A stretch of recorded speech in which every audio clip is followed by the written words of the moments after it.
ನಮಸ್ಕಾರ ಎಲ್ರಿಗೂ. ನಾನು ನಿಮ್ಮ ರೇಖಿ ಮಾಸ್ಟರ್ ಮಧುಶ್ರೀ. ಎಂದಿನಂತೆ ಇವತ್ತು ಕೂಡ ಒಂದು ಸಣ್ಣ ವಿಚಾರ ಏನಂತಂದ್ರೆ ಉಪ್ಪಿನ ದೀಪದ ಬಗ್ಗೆ. ಈ 5 ವರ್ಷದಿಂದ ಇದು ತುಂಬಾ ಟ್ರೆಂಡಿಂಗ್ ನಲ್ಲಿತ್ತು. ಸಾಕಷ್ಟು ಜನ ಕೂಡ ಈಗಲೂ ಕೂಡ ಉಪ್ಪಿನ ದೀಪದ ಬಗ್ಗೆ ವಿಡಿಯೋಗಳು ಕೂಡ ಮಾಡ್ತಿರ್ತೀರಾ, ಉಪ್ಪಿನ ದೀಪ ಹಚ್ತಾ ಇರ್ತೀರಾ.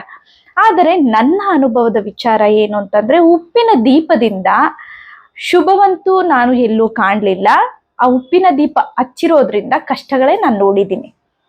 ಸಾಕಷ್ಟು ಜನ ನನಗೆ ಒಂದು ಕರೋನಾ ಟೈಮ್ ಅದು, ಆ ಸಮಯದಲ್ಲಿ ನನ್ನನ್ನ ತುಂಬಾ ಕೇಳೋರು, ಉಪ್ಪಿನ ದೀಪದ ವಿಡಿಯೋ ನೋಡಿದೀವಿ, ಉಪ್ಪಿನ ದೀಪ ಹಚ್ಬೋದಾ ಅಂತ. ನಾನು ಬೇಡ ಅಂತಿದ್ದೆ. ಯಾಕೆಂದ್ರೆ ಅದ್ರ ಬಗ್ಗೆ ನನಗೆ ಮಾಹಿತಿ ಇಲ್ಲ.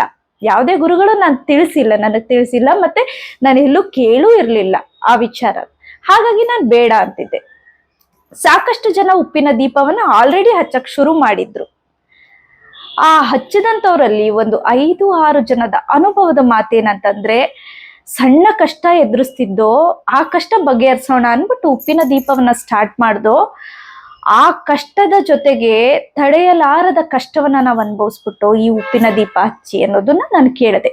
ಇದು ಒಬ್ರು ಇಬ್ರಲ್ಲ, ನನಗೆ ಸಾಕಷ್ಟು ಜನ ಈ ಉಪ್ಪಿನ ದೀಪದಿಂದ ಸಾಕಷ್ಟು ಕಷ್ಟವನ್ನ ಅನುಭವಿಸಿರೋರೆ ನನಗೆ ಹೇಳಿತ್ತು. ಸೊ ಇದು ಒಂದು ಅನುಭವದ ಮಾತು. ಈ ಉಪ್ಪಿನ ದೀಪ ಹಚ್ಲಿ ಖಂಡಿತವಾಗ್ಲು, ಆದರೆ ಅದು ಅನುಭವ ತುಂಬಾ ಕೆಟ್ಟದಾಗಿರುತ್ತೆ. ಉಪ್ಪು ಅಂದ್ರೆ ಲಕ್ಷ್ಮಿ ಹೌದು. ಸಮುದ್ರದಲ್ಲಿ ಸಿಕ್ಕುವಂತ ಉಪ್ಪಿಗೆ ನಾವು ಲಕ್ಷ್ಮಿ ಅಂತ ಕರಿತೀವಿ. ಒಂದು ಅಂಗಡಿ ಆಗ್ಲಿ ಮನೆಯನ್ನಾಗ್ಲಿ ಗೃಹ ಪ್ರವೇಶಕ್ಕೆ ಮೊದಲು ಉಪ್ಪನ್ನೇ ತರ್ತೀವಿ. ಮನೆಯನ್ನ ಸ್ವಚ್ಛಗೊಳಿಸೋಕೆ ನೀರಿಗೆ ಉಪ್ಪನ್ನೇ ಬೆರೆಸ್ತೀವಿ. ಆದರೆ ಉಪ್ಪಿನ ದೀಪ ಮಾತ್ರ ನಿಷೇಧ ಯಾಕೆ? ನನಗೆ ಕಾರಣ ಗೊತ್ತಿಲ್ಲ, ಯಾಕೆಂದ್ರೆ ನಾನು ಅದ್ರ ಬಗ್ಗೆ ಮಾಹಿತಿನ ತಿಳ್ಕೊಂಡಿಲ್ಲ. ಆದರೆ ಅನುಭವದ ಪ್ರಕಾರದಲ್ಲಿ ಹೋದಾಗ ಉಪ್ಪಿನ ದೀಪ ಹಚ್ಚೋದ್ರಿಂದ ನಮಗೆ ಶುಭ ಫಲಗಳಂತೂ ಸಿಗೋದಿಲ್ಲ.